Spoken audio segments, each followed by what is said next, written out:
Right on time for TV47 at 4. My name is Linda Alela. We'll take you through the stories of the afternoon, even as we prepare more for you. And now, pressure on the government to grant a permanent and pensionable employment to universal health coverage, that is UHC workers, is finally showing positive results.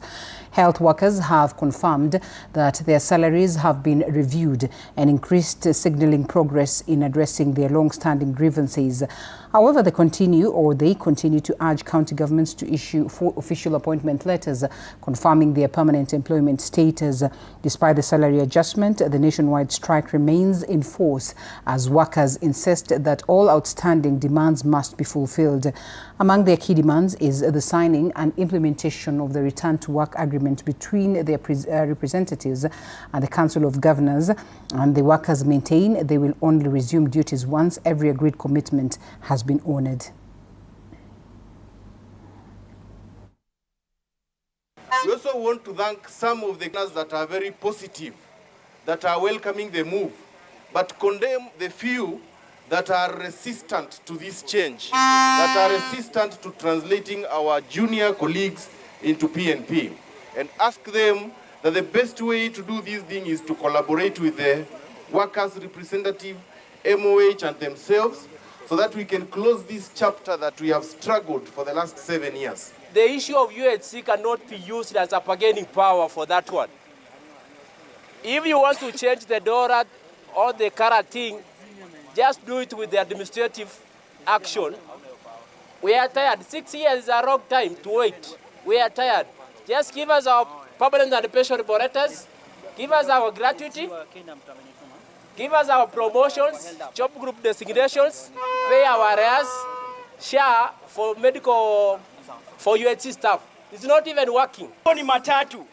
Leo tumekuja hapa na tunataka Dual atupatie PNP letters. Semeni PNP letters. Still on that note, nurses in Lamu County have down their tools, joining the nationwide nurses strike, citing the government's failure to implement signed collective bargaining agreements and demanding immediate action to resolve persisting local workplace welfare grievances. The Union Branch Secretary General Eric Otieno announced the industrial action, stating that nurses across the region will not return to work until all agreements are honored. Besides national demands, the healthcare workers urged county leaders to address unresolved grievances that have lingered for years. The union emphasizes that this coordinated strike aims to compel both levels of government to improve the conditions. Yale ambayo yamesababisha hii mgomo kuanza siku ya leo ni tumekuwa tukipigania mambo na CBA. CBA ni maelewano kati ya wafanyikazi na mwajiri ambao kwa kaunti yetu Lamu tumejaribu kupata hii CBA, haijawezekana. CBA ilikuwa sign kitambo. Wamefanya hiyo return to work for miaka mingi. Sasa sisi ni kusema tumechoka kudanganywa kama watoto. Tumechoka na tumetoka. Ni wakae chini wa implement. Si kila siku wakaa chini waandika tutawapa. Tuta. No, tumechoka na hiyo language. Siwezi hudumia mgonjwa kama mimi mwenyewe hali yangu, afya yangu, akili yangu haiko sawa. I have to be in the right state of mind kuhudumia mgonjwa wangu. Na siwezi kuwa na right state of mind kama nalilia promotion, nalilia allowances zangu. In Homa Bay, nurses also joined colleagues across the country in a nationwide strike over unresolved labor grievances affecting the health sector. The Kenya National Union of Nurses and Midwives is demanding implementation of the collective bargaining agreement, employment of more nurses, career progression, and improved working conditions. Now, the union officials say the nurses will only resume duty after their concerns are addressed. They have also warned of a separate countrywide strike if local concerns remain unresolved. Now, patients have been advised to seek treatment at private hospitals where possible during the industrial action. The strike is expected to disrupt healthcare, the services across the nation, highlighting the urgent need for dialogue between national and county governments, union leaders, and health stakeholders to reach a lasting solution that safeguards both workers' welfare and the patient care. Our nationwide industrial action started today, the 29th of July, 2026, over a number of issues that have not been met by our employer, that is the respective county governments, the 47 of them, and also the Council of Governors. I can say without iota of doubt that level 2 and 3 and 4 health facilities have been closed. And what is happening at the referral hospital is just the discharge of the patients who are in their wards, so that they can seek, those who are stable enough can be discharged home, and those who are not stable can seek alternative health service delivery in other health facilities. It's for our 742 members to follow the instructions, stay at home, and for the patients who are still in the ward, the stable ones will be discharged home, but unstable ones will be looked for any avenues on how to refer them to other facilities. And women leaders have called for a more inclusive approach to tackling gender-based violence, warning that many cases continue to go unreported despite ongoing government efforts and interventions. Speaking during the Women Achievers Conference and Awards, the President's advisor on women rights, Harriet Chigai, said 1 in every 4 women is affected by gender-based violence, but many victims remain silent. That is due to the stigma, with some cases ending in femicide. Chigai also urged parents to play a more active role in raising their children, citing growing concerns over behaviors that expose young people to dangers. She further challenged Kenyans to elect more women into leadership positions, that is to help achieve the constitutional 2/3 gender principle, saying political goodwill remains key to increasing women's representation. Treat us well, because I am tired of talking about GBV. Who's tired like me? I am tired of crying with women who have been abused. I am tired of discussing femicide. And I've said, we are not going to sit in boardrooms again to discuss GBV and femicide. We must deal with these issues. Take up leadership positions, political positions. You can make it. We can make it. Let's be the ones to shape the 2/3 gender role. Let's make it happen. And thank you for rallying us to do that. And we will do it if we do what Honorable Chigai said. Vote in another woman. Crown them as a woman. The government has reaffirmed its commitment to expanding access to affordable credit, that is through the Hustler Fund. The latest progress report shows the Financial Inclusion Fund continues to transform the lives of millions of Kenyans by providing accessible loans, promoting savings and encouraging responsible borrowing. And receiving a status report in State House today, President William Ruto says the government will continue allocating resources to the Hustler Fund to ensure more Kenyans can access what was described as the country's most affordable credit facility. The report states that since its launch, the Hustler Fund has disbursed more than 90 billion Kenya shillings to 28 million borrowers through its three products, that is the personal loan, bridge loan and Hustler Group facility. Currently, the fund is lending approximately 50 million Kenya shillings every day, reflecting sustained demand for affordable credit.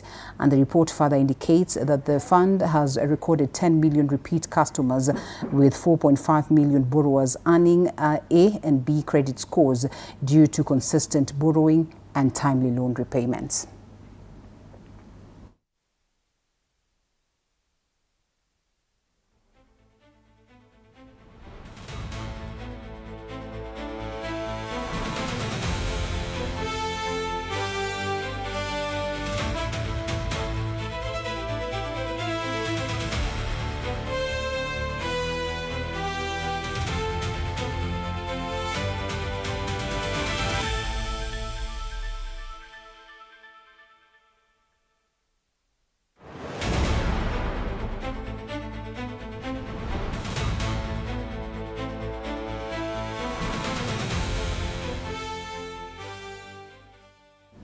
An Energy Cabinet Secretary, Opiyo Wandayi, inaugurated East Africa's largest solar and power trade exhibition at Nairobi's Carnival Grounds, uniting global innovators to advance renewable energy solutions across the entire region. Now, featuring more than 250 exhibitors from 27 countries. The three-day trade showcase highlights solar innovations and power generation technologies supported by key government ministries and industry associations. The premier platform connects global manufacturers, investors and local engineers. The attendees will benefit from live product demonstrations and strategic business networking, driving sustainable clean energy growth across East Africa. Besides lighting, we also want to improve ourselves economically. So we are telling Kenyans, we are telling our fellow Kenyans, we are telling the communities, let's not only focus on lighting, but let's see what this lighting and other products that come within the space can be able to help us to move to the next level. Investments in geothermal, wind, hydro, and solar energy continue to strengthen energy security while supporting our commitment to sustainable development. We are really focusing on moving away from the diesel, and then now eventually we will be offering purely renewable solution. That is solar hybrid solution. The Competition Authority of Kenya, in collaboration with the State Department of Trade, European Union sector regulators and legal practitioners, have convened for a two-day AFC-FTA, that is sensitization workshop, which aims to promote competition in the national economy and protect consumers from unfair and misleading market conduct, addressing the risks like cartels, market dominance and digital trade barriers. Officials highlighted how harmonized continental rules protect smallholder farmers, local businesses and everyday consumers. Aligning Kenya's law with regional standards ensures fair cross-border commerce while preserving economic growth. The high-level workshop concludes on Thursday with the presentation of the Nairobi ratification roadmap to guide national policy implementation. For years, the conversation around the AFCFTA has centered on negotiations, protocols, tariff schedules, rules of origin, and legal frameworks. That work remains important, but the continent is now entering a different phase. The question is no longer whether the AFCFTA exists. It is how businesses, including micro, small, and medium enterprises, can maximize their benefits. Open borders without credible competition rules risk becoming pathways for collusion, abuse of dominance, and predatory cross-border conduct that negate the gains we set out to unlock by having AFCFTA competition protocol. We will close by working together to shape the Nairobi ratification roadmap, a practical set of priority action, responsible institution, and realistic timelines to guide the next steps.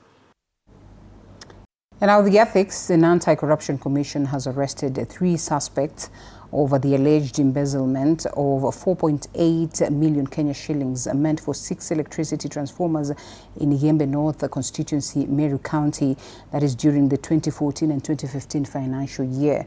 Investigators say the money was withdrawn from 6 project accounts on the same day, but no transformers were purchased or installed. The Director of Public Prosecutions approved charges against 4 suspects, including conspiracy, abuse of office and lawful acquisition of public property and misappropriation of constituency funds. 3 suspects have been arrested and are expected to appear before the Meru Law Courts for plea taking.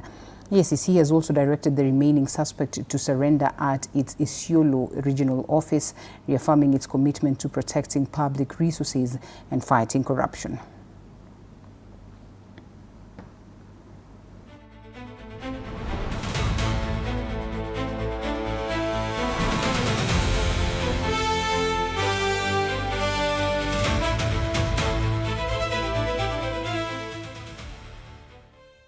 Zenka Digital Limited has officially launched a computer learning center at Lighthouse Grace Academy in Ruaraka, reaffirming its commitment to supporting digital education as well as empowering the next generation through technology.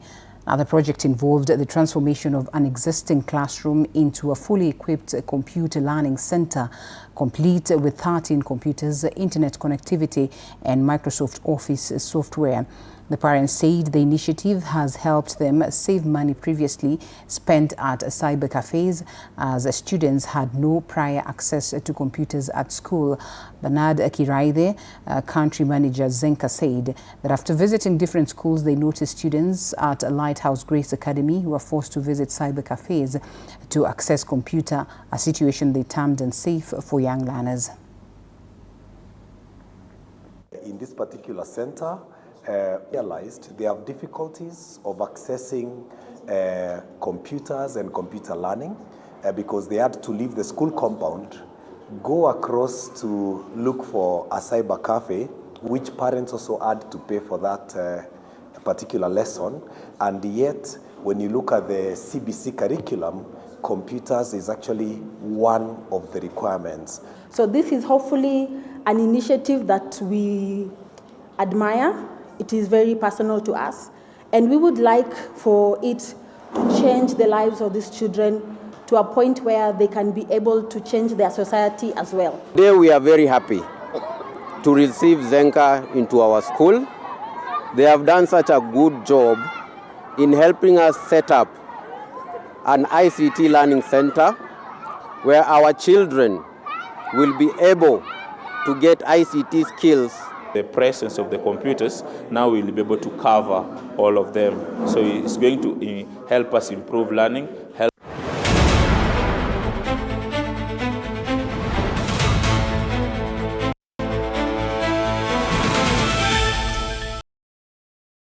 Rule number 2. Kwani Google inajua maisha yangu wewe? That's my seat. It's a chair. It was hers. You're new here? Yes. You learned the rhythm. This place is run by structure. Structure. It is a system. Ni venye tu ni system isikizi. And what happens if something you haven't chosen enters your day? I remove it. That's not always going to be possible here. Then we are going to have a problem. Noted. What are you planning? To escape from a resort? This is not a resort, my friend. This is a storage.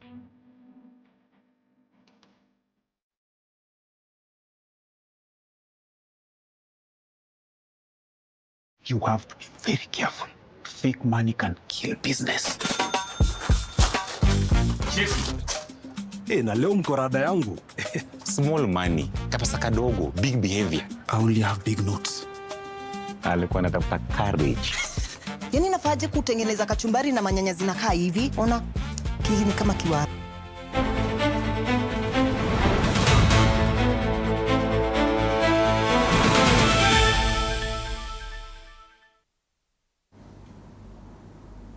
All right, thank you so much for watching. We have got to close it at this very point.